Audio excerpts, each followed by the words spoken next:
on Ethiopian Airlines flight on Monday, 11th July, when they were intercepted by NDLE operatives at the airport. The report. A search of their luggage revealed wraps of cannabis sativa, hidden in bowls of native black soap and sponge packed into a bag containing food items, which Kazim was carrying. Both Kazim and Omoni immediately alerted the anti-narcotic officers that Mujidat, who was still within the vicinity, gave the bag containing the illicit substance to them at the airport. She confessed to the crime and stated that she brought the luggage for the 2 passengers to give to her husband in Oman.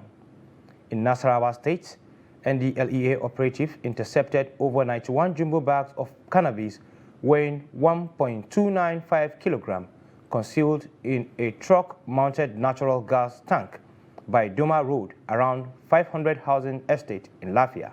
A 52-year-old suspect, Ernest Ojihe, was arrested in connection with the seizure on Saturday, 9th July. In Kaduna and Nasarawa, over 500,000 of pills of pharmaceutical opioids were seized and suspects arrested in raid operations across the 2 states. In Kaduna alone, 2,941 pills of tramadol and diazepam were seized from Shaban Nasir, Aminu Usman and Shamsuddin Hussaini along Abuja-Kaduna Express Road, as well as Saidu Yahya and Umar Abubakar during a follow-up operation in Kano, all on Friday, 15th July 2022. In the same vein, over 2,700 different grades of tramadol tablets were seized during the raid of a patent medicine store at Sabon Layi, close to Mubi Main Market, Mubi North Local Government Area, Adamawa State, on Sunday, 3rd July. While commending the officers and men of the MMIA, Nasarawa, Kaduna, and Adamawa commands for the arrest schedules, their dexterity, Chairman Chief Executive Officer NDLEA, Brigadier General Muhammad Buba Marwa, retired, in a statement signed by the agency's Director of Media and Advocacy, Femi Babafemi, warned drug cartels that no matter the iniquity of their modes of concealment, the delicate workforce of the agency will always expose them and their tricks.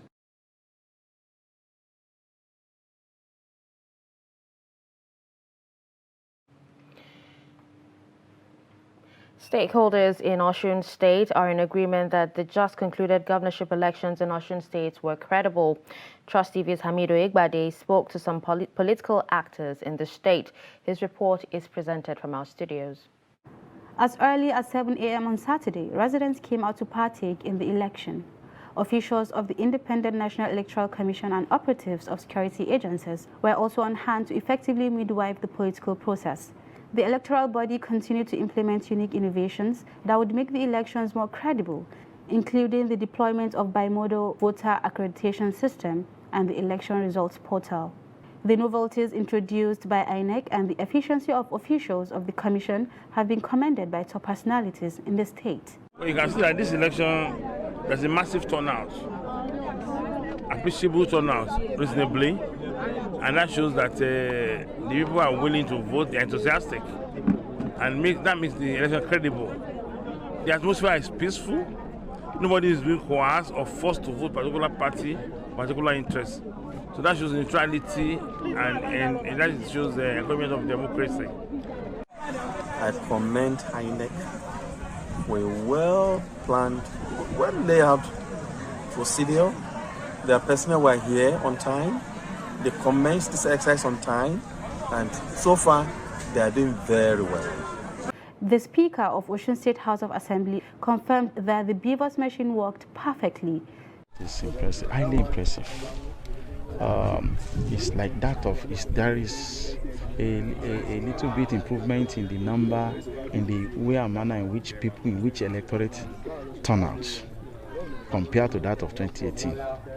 And if you look at the way and manner in which the electorate has comported themselves, you will agree with me that they are behaving normally and notice orderliness in what they are doing.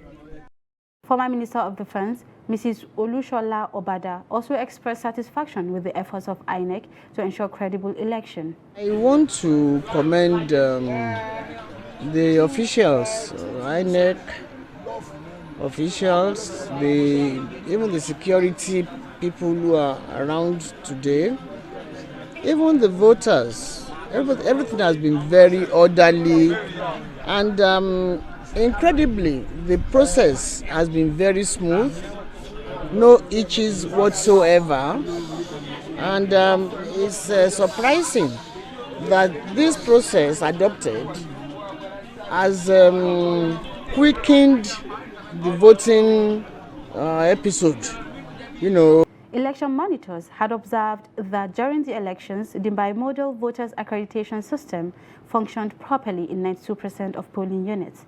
However, in 7% of polling units, the BVAS malfunctioned and it was fixed, while in 1% of the polling units, it malfunctioned and was replaced. The Independent National Electoral Commission, INEC, on Sunday declared the candidate of the People's Democratic Party, PDP, Senator Ademola Adeleke, as the Osun State Governor-elect, as the winner of the just concluded election, which was held on Saturday. Adeleke Ademola Jackson Nuruddin, PDP 403-371, having satisfied the requirements of the law, is hereby declared the winner, and he is returned. Thank you very much.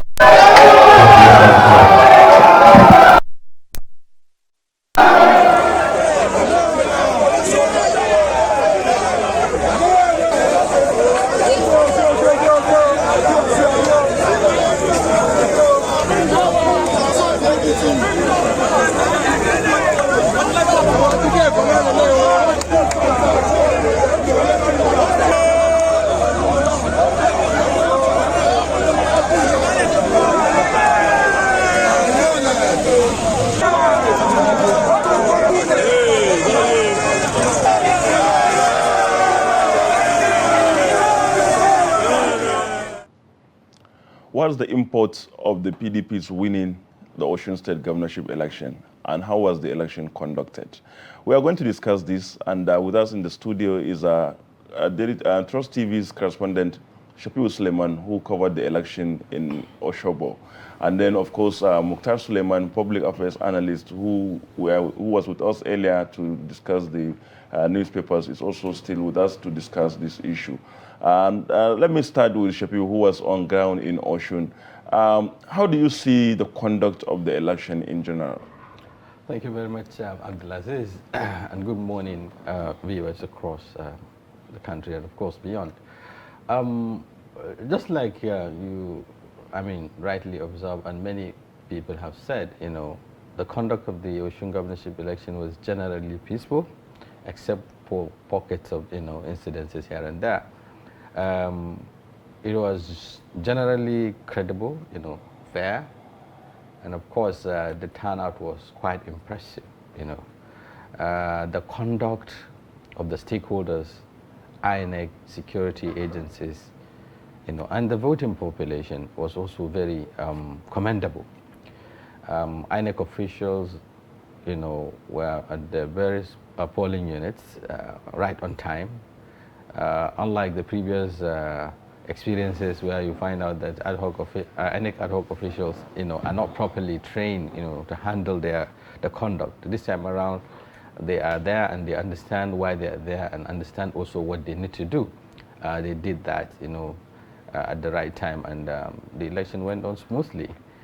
For the security agencies, also generally conducted themselves professionally, because in every polling unit you go, you find out that they don't interfere with the process. They are at the background watching what is happening, and where they discover that there is some sort of anomaly or something is about to happen, they quickly intervene, and then it is resolved. It would interest you to see how the level of synergy also between the security agencies and the voters. In one of the polling units we visited, there were about 2,700 thereabout voters, accredited voters. You know, the voting, the polling unit was largely populated. But we were amazed to see just only 2 security personnel. I think 1 police officer and 1 from the the Civil Defense Corps. And they were able to, you know, arrange and, conduct, make the environment very conducive.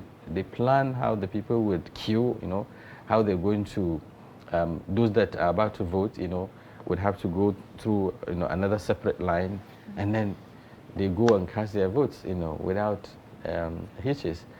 So it was generally, you know, interesting and of course commendable, you know, to see the conduct of this stakeholders, especially the INEC officials and the security agencies. Okay, now, Mr. Shafiu, still talking about, you know, INEC's, you know, INEC. What would you say about their level of preparedness? Because you actually reported that there was actually overcrowding, you know, despite some new polling units, you know, that were created. And, you know, in those new polling units, you know, there were no communication to voters about, you know, the change. And, you know, INEC materials and officers were not on ground, you know, and, you know, what could actually be responsible for this and how was it handled? Well, yeah, in that particular unit you're talking about, I think it is one of the polling units we visited at you know, one of the local governments within the Osogbo metropolis. Actually, it's one of the newly created, you know, polling units, and perhaps maybe there wasn't communication between INEC and, or rather between, INEC. I don't know precisely what happened, but then INEC did not deploy, you know, early enough to that polling unit. Okay. But we quickly, I mean, with that report we did, quickly drew the attention of INEC, which also quickly mobilized and of course deploy personnel. You know, it was early at that point in time. It was around 8:30 thereabout. Yeah. So we immediately after we highlighted that, we left that polling unit to other places, but we were made to understand that an hour later or so, you know, INEC officials came to the rescue, and then the election was conducted. It was largely, I mean, that what happened also in other places. There was also another polling unit that we visited, where, you know, it's also a new polling unit. We discovered that election polling, you know, closed as early as even 12 o'clock, between 12:01, because there were not many accredited voters. I think 196 or thereabout, and then only 130 turnout, and then the officials were having, you know, arresting time at the point of at the point we went there, and so largely it happens with, you know, newly created polling units. It's either you find out that you know, it is conducted without any hitch because of the relative number, and then as in early others as you 7 find out a.m. on that Saturday, mobilization residents also came out takes to place partake in the election. slowly, because officials of the Independent National Electoral Commission and operatives of security agencies were also on hand to effectively midwife the political process. Let me come the to electoral Muka. body continued to implement issue unique of, innovation. You know, he's talking from a perspective of a reporter who was there. As an outsider, of course, I'm sure what you followed the election. What is your own summation, I mean, your own conclusion about the conduct of the election, and now especially also, you know, vis-a-vis the outcome? I think beyond the preparedness of INEC and how diligent they've actually shown themselves to be following the Ekiti and Osun election, the just completed Osun election, I think there's also willingness and political readiness from the citizens themselves, because the Nigeria we know that it's quite difficult and Herculean to have just 2 security personnel to maintain sanity at a polling unit. So it goes a long way to show you that people, like I said earlier, there's no longer political apathy from the people. People are now more politically aware. People are more politically conscious. They're politically ready. We all now understand that when we go to the polling unit, we have one duty and one duty only: vote and leave. For those of you that want to stay back to ensure that your votes are counted, you stay back, and they do it so cordially. I followed the election. I followed Shafiu's report even that day, and we saw a lot of willingness from the people to also partake in the electioneering process, and also the good synergy between the security personnel and that of the citizens who went to vote. And also on the side of INEC, one of the few things I think they stuck to was time. For most polling units, 8:30 was 8:30, except for the newer polling units that were created where there was a little bit of delay. But that was also addressed as soon as they could. And by and large, I think it was actually a very good turnout, and it was actually a very good exercise. So for this, I think we can give INEC a very good, and we are hoping that going to the 2023 general elections, they're able to maintain the same cordiality, the same discipline, and the same efficiency that they have maintained for the Osun State elections. Okay. Well, I wanted to follow up with Shapiu, especially, we've spoken about how well, people conducted themselves and INEC. But one category of stakeholders that a lot of observers actually lampoon, for their indiscretion is actually the politicians, especially with the issue of vote buying. What was your observation with that? Yes, actually, vote buying featured prominently, even though codedly. It is not something that is seen to be done openly. And as I reported, earlier, in one of my reports, I highlighted, even the new techniques.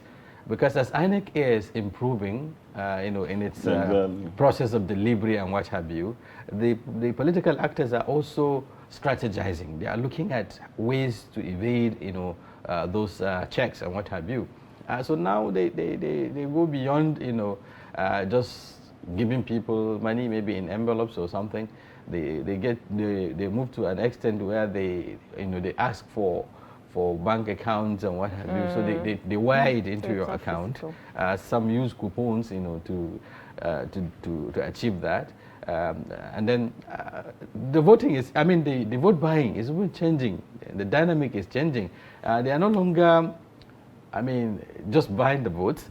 They also use money to suppress the votes. Wow. What they are doing is that, they get a stronghold of a candidate, meet the people there, and then buy them and tell them that, okay, you don't need to go to the polling unit. It might be violent and what have you. So just remain at home. By the way, it is money that they're going to give you. So here is the money. Some go to the instead of even giving them foodstuffs or food packs and what have you. Remain That's at quite home. ingenious. Yeah. So the idea is to suppress, the voting strength of that particular candidate. So it goes beyond, what do you think? Just buying the vote. Yes. So there's so many things are happening around that. And then the security agencies must be commended. They were also very proactive. Before you get to a particular polling unit, you discover that there are always checks. There are checkpoints mounted by police and what have you. And those checkpoints have really helped in terms of detecting, who is going into those places. Cars that are going into the polling units are not allowed. Some of them were intercepted and monies were found in them, either by politicians or even the party agents, going into the polling units and then trying to see how they can get around it. But then the security personnel are very vigilant. And then they're watching, and immediately they see anything wrong, they intervene. So largely, it's an issue that is ongoing in our democratic process. But then, as politicians are strategizing, security agencies are also watching. All right, I'm still talking about, vote buying. Even before the election commenced, there were reports of the masses saying they would collect the money, but then vote for, whoever they want. Do you think that was the case? Yeah, it really happened, in some of the polling units, especially at the strongholds, just like I said, the opponent will go to those strongholds, deploy those resources to see how they can either suppress or have an edge. But largely, the electorate will collect such monies. We're told about that, in one of our interactions with the observers, they told us actually there was a polling unit they went to where politicians, did buy the votes. But that didn't reflect in the result, which shows that, sometimes they collect these monies and then vote the candidates of their choice. All right, now, still talking about vote buying now, in most cases, we actually hear reports of, some of these people who actually give out money, being arrested but not being prosecuted. And right now we actually have, SERAP coming out and giving the Electoral Commission, INEC, 7 days to prosecute buyers and sellers, and make sure they end impunity for vote buying. Do you think, INEC would actually do something about this, or we'll get to see it happen? We've had a lot of talking in Nigeria, and until we begin to see actions being taken, results coming out of those actions, we cannot say. It's so difficult to preempt a lot of things in the country. The last one, the ones we saw from the Ekiti state elections, the one that were arrested by EFCC, nothing at this point. We've still heard anything about it. And also, I think I might want to take a jab at the media a little here, where I would say it is imperative that the media does this follow-up, especially in most of these cases. We don't just jump into the next trend, because it would be if there was pressure from the media on what has happened to those people, on INEC, on EFCC. By now we should have heard if they let them go, if they were asked to pay, what was the sanction? Was there a repercussion for the actions that they've taken out? Was there consequences for that? And we are the ones, the onus of that is on us, the media, and we have to try as much as possible to do those things. And also, just to make a comment on what he said about voting suppression, I think we need to actually pay attention to that, because that is worse than vote buying, from the way I say it. Because vote buying, at least people still turn out to go and vote. And at the end of the day, you still get to see that thing you mentioned about you collect the money, but you still vote who you want. But when you give me money to stay at home, that is very, very tricky. That is going to encourage a lot of voting apathy, and we don't want that. Now that we're having a lot of turnout, massive turnout in polling units, we need to maintain that momentum. INEC needs to look for a way, and the security operatives also have to look for a way to curb this thing, to nip it in the bud before it becomes a pandemic. And then we have to start. We shouldn't deal with it when it becomes a big thing. Now that it's still a little bit on the ground, let's address it, nip it in the bud, and ensure that going to the general elections, we can actually do better. Okay. Shafiu, I have this question for you. When going into OSUN, to maybe around the eve of the election, and observing what happened maybe between Friday and Saturday, and then the result that was declared on Sunday, were you surprised by the outcome of the election? Not really, because the pillars on the ground clearly indicate largely where it will tilt towards, even though we cannot predict until it is declared. But it was obvious that the people are disenchanted, so to speak. The issue of governance deficit is also prevailing, is prevalent, in that atmosphere. You could see, the level of the lack of, development, some would say, especially in the area of infrastructure. We've covered at least about 4 local governments. Ushobu, I can't remember the name of the local governments now, but about 4 local governments. And through those local governments, you could see, the nature of the roads, bad roads and what have you. No new projects, in terms of infrastructure and so on. The people are looking, I don't want to say, people are not really happy with the level of governance in the state. So you could see that as a factor. And then 2, just like I had in the previous reports, or one of the stories you carried on the national dailies, it is also obvious that the people want to make a statement. They want to make a statement in the sense that they want to have their own kind of, they want to own, the process. Like, okay, we've been under this influential regime, so to speak. We all know, the political arrangement in OSUN, where there's some influential people, who would have to decide, who governs and what have you. So the people really want to liberate themselves, so to speak. So they want to make a statement that, yes, we can also do it. we can rally around, who we think will change the narratives and so on. So that is like what happened in Kwara in 2019, the auto-gay movement. Yeah. So in this case, it wasn't auto-gay, but it was like, okay, we would also want to defy, the existing. Yeah, that's the kind of arrangement in which they say enough is enough. That was the meaning of auto-gay. But then, do you see this as something that is likely going to happen in the 2023 elections?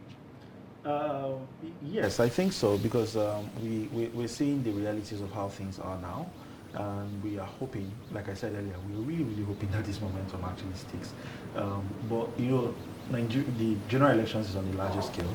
It's going to be on a more bigger spectrum, so we can't just use the number of elections we've had now it's not enough to form a sample size in such of so that we can generalize for the country at this point. We're just really, really hoping that people, like you said, people really wanted to say that, oh, we can decide, and not the elite few, but we, the majority, the voting majority, will always want to rally around who we want. And that we are seeing that playing in dynamics of the conversations around politics now. We can see that with how people talk about Peter Obi, despite the fact that there are arguments from the other end that he doesn't have structures and all of that, and people are saying, structures, what do structures mean?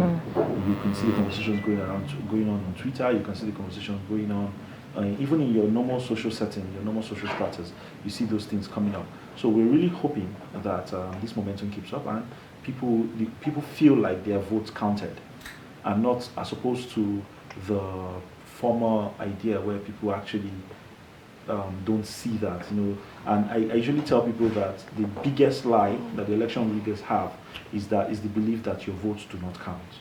Because if your votes don't count, they won't try to buy it. They won't try to suppress it. So your vote counts. It's important and imperative that you go out there and then you go cast your franchise. And we hope that really, really does count. We're counting on INEC and the chairman to lead the commission properly. And let's hope that at the end of the election, everybody feels, yes, this is what we wanted. Okay, Mr. Mukhtar, now what role, did the newly, amended electoral bill play in the Osun State election? Significant role, honestly. Yesterday I could hear some people saying that the Electoral Act was the bullet that shot the APC on the foot, because it changed the trajectory of the electioneering process in its entirety. I really have to commend INEC with the BVAT system that we're using currently. That is better than what we're using in the past. And also the live counts that INEC is doing currently on the website allows the process to be more transparent. In all honesty, I think the Electoral Act, for me, it feels like, if I may speak from a political standpoint, it feels like the APC did not see the implication it will have on them going to the next elections. And it's good, not just even the APC, even the PDP itself, politicians in general. I feel like they were not very critical, which was a good thing, because I've always had an argument that one of the ways that Nigeria will be better is by mistake. And we're seeing those mistakes happening from their end, and it's actually pushing the nation forward. And I'm glad, actually, I'm really, really glad. The Electoral Act has been very, very significant to a lot of changes. Okay, so Shafiu, now going into, how do you see this, especially as you said, this is signed post the 2023 election. Now, how much of a setback do you think this is to the ruling party, and especially the candidate having come, from that side of the country? Well, I wouldn't want to see it as a setback, but perhaps the ruling party should take the credit, for allowing, the new law to come to life, even though it is on the edge as a result of, what is going on. Very clearly, it is seen that the innovations, in the electoral process are beginning to, prove challenging, especially to the ruling party. But basically, it should be a plus to all, including the APC, which should take the credit for allowing this, to take place. President Muhammadu Buhari, in particular, it has been commended. It's been commended for his role, allowing the process to go on without interference.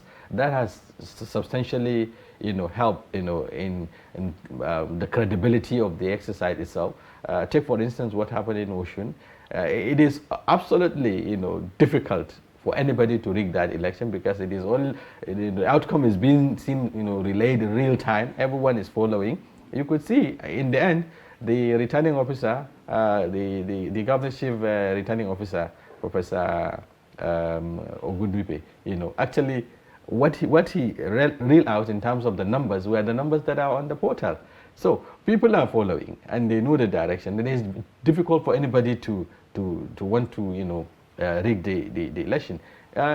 So it is, the party shouldn't worry about the fact that it is on the edge, it affecting it more, but then it should also take the credit. And generally it improves, the electoral process, which ultimately that's what Nigerians want. It is not about the party. It has its lifespan, but it's about Nigeria and its democratic process. Okay, now let me ask, I don't even know who to ask, but let me start with Mr. Mukhtar. Now, Adeleke didn't give up. Now, I remember, if you recall, he was actually accused of forging his secondary school certificate, the last time, that's 4 years ago. However, it was actually dismissed. What factors do you think actually played a role for him to actually emerge winner of the elections, and what do you think about his tenacity? I think his tenacity should be commended, actually, because the man has been very, very adamant and very, very consistent in his pursuit for this position. I wouldn't see this as a reward for that. Okay. Really, I'll see it as a voice of the people, because it's an election process. It's not an appointment.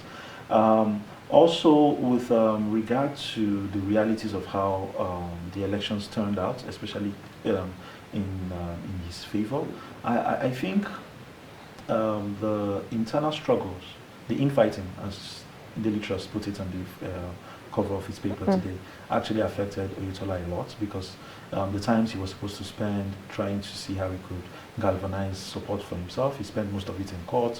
They were trying to debate the whole credibility of his candidacy that the OSUN progressives brought on board, led by Ralph Aribishola.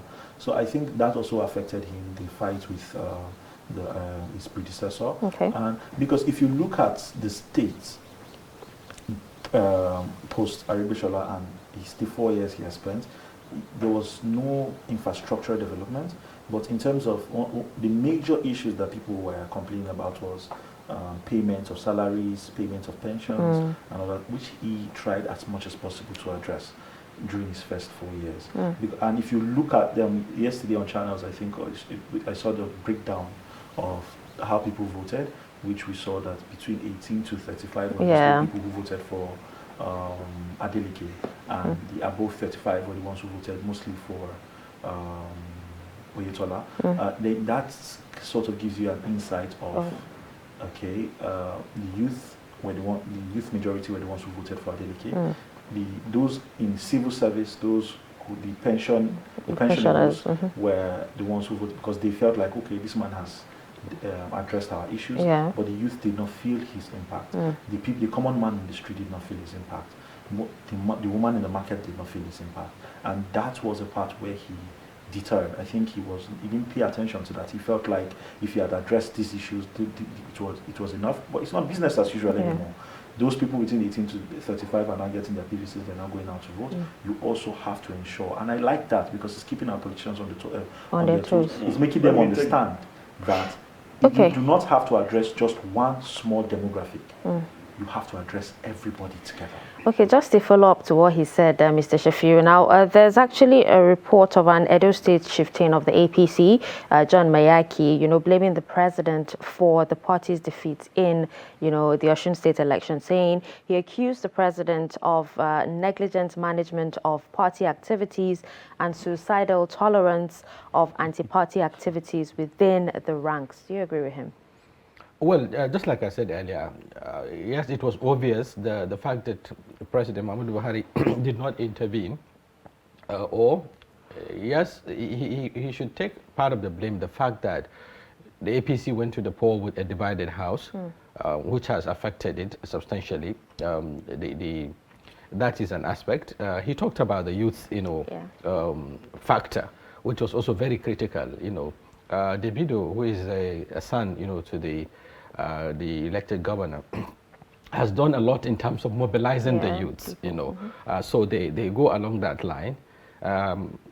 Also, another factor, is that there's also some growing sympathy following the denial, of the opposition party, that is the PDP, venue to conduct its, grand finale of the campaign. That also generated a lot of sympathy for the party.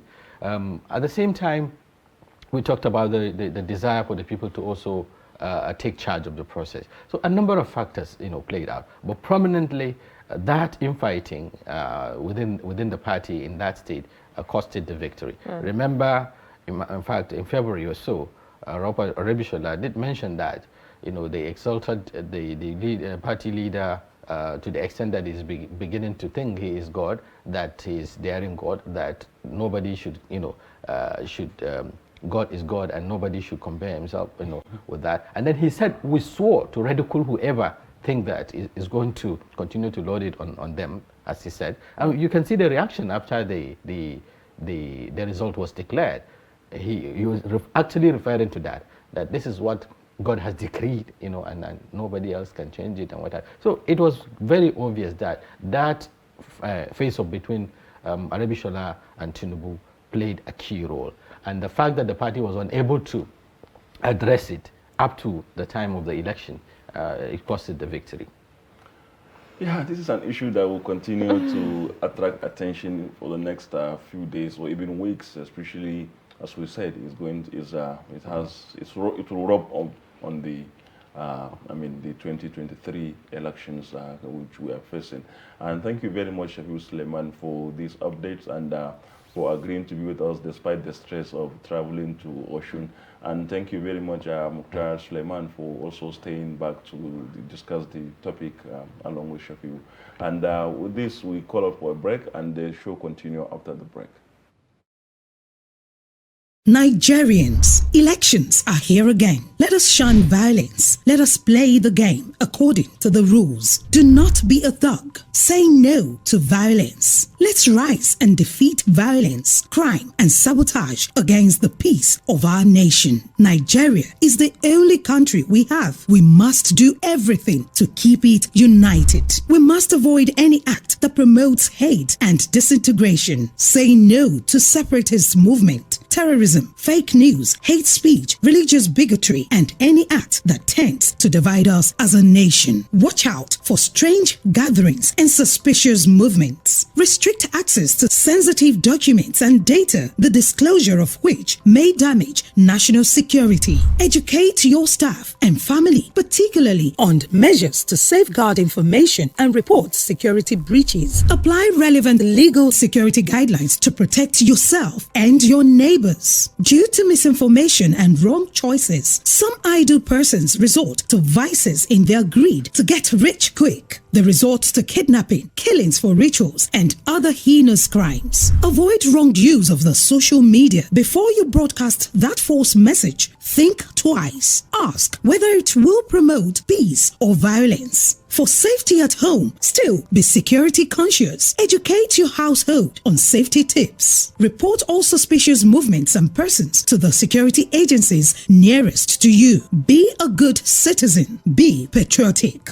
To pass security information, please call 0813-222-2105, 0915-339-1309, 0908-837-3514, or send a mail to dsspr@dss.gov.ng. This message is from the Department of State Services, DSS.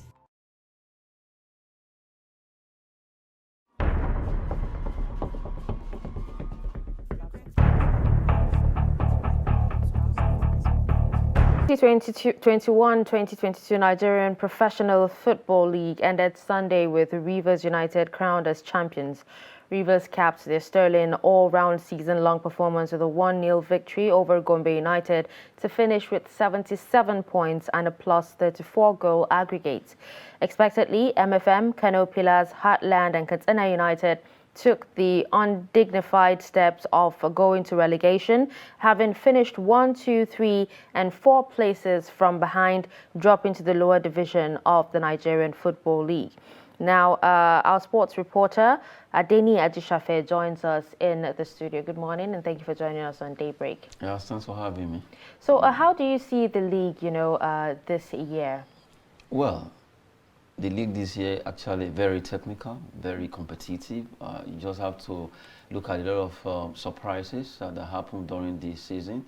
From beginning, we actually saw a team like Remo Stars starting on a very good note. They topped the league for some time before Rivers United took over, and then they never stopped leading the pack till they ended the game yesterday. The fact that Rivers United really did so well by winning the league, even 3 matches to go, they've done the business already, at least ahead of other teams. And you look at Plateau United also joining Rivers United, qualifying for CAF Champions League, and also you have Remo Stars, newcomers. Now they were able to make it to the Continental, also scooping the that is the CAF Confederations ticket. But the biggest one that got everyone talking is Kano Pillars.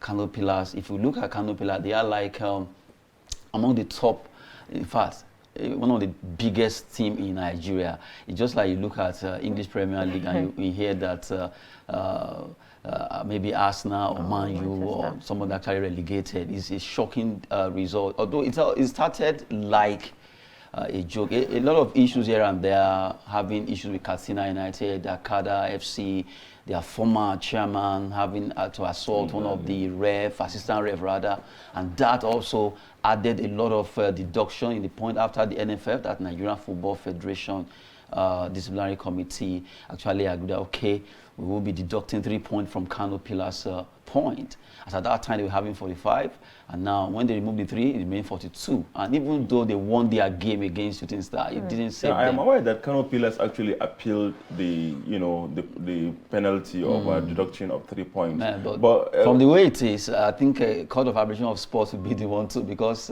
right now the disciplinary committee are actually looking at the fact. If you remember, when they had issue with Katsina United, it was there stated that, okay, if such issue occurs again, issue of attacking, violence and all that.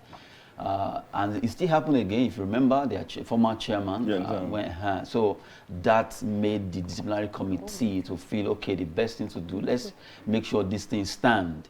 Right now, although a lot of people are not happy, especially looking at Kano Pillars as being like the image of the North when it comes to Nigerian football. I'm not saying other clubs are not there, but Kano Pillars seems to be the biggest team from the northern side of the country. For the fact that for the past 21 years thereabout, you've not seen this team perform so badly like this. So it's a shocking news to everyone, and still unbelievable, because you look at Heartland, Katsina, Dakada, where you can say, okay, but for Kano Pillars, who, when you want to rate Nigerian football, if you want to compare England, Spain, or Germany, you think of, Bayern, Dortmund, Arsenal, Man City, Man U, and then you think of the way Kano Pillars is in Nigeria. Enyimba, Kano Pillars. This is the kind of team that you'd be like, what? It is not possible. But really, it has happened.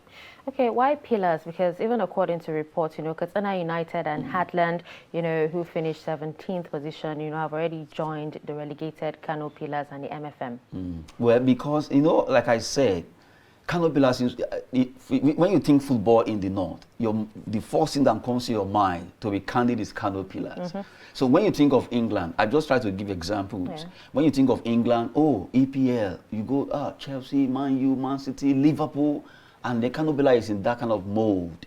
When you think of Spain, Real Madrid, Barcelona. Why do you think Pillars actually experienced this downfall? Because as you said, for over 20 years, Kano Pillars has not, they've not experienced this.